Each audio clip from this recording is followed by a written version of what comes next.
आजको यो सानो पल मेरो लागि निकै विशेष छ। घरका सामान्य क्षणहरू नै जीवनको सबैभन्दा सुन्दर सम्झना भन्छ। ससाना खुसीहरूलाई क्यामेरामा कैद गर्दा मन झन् रमाउँछ।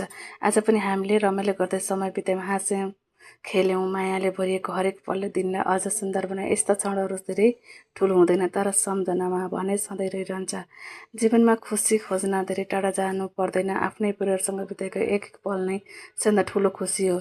मायालु सम्झनालाई तपाईँहरूसँग बाँड्न पाउँदा धेरै खुसी लागेको छ।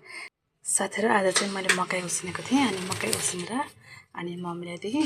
अनि मम्मीले चाहिँ यहाँ फोनमा बोल्दै हुनुहुन्थ्यो।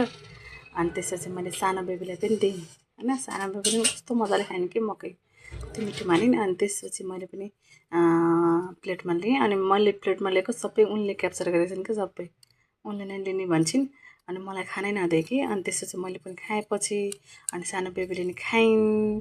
अनि यहाँ चाहिँ फोरो रहेछ भन्छन् कि यिनले। अनि त्यसपछि यहाँ मम्मीले पनि खाँदै हुनुहुन्छ। Thank you for watching video.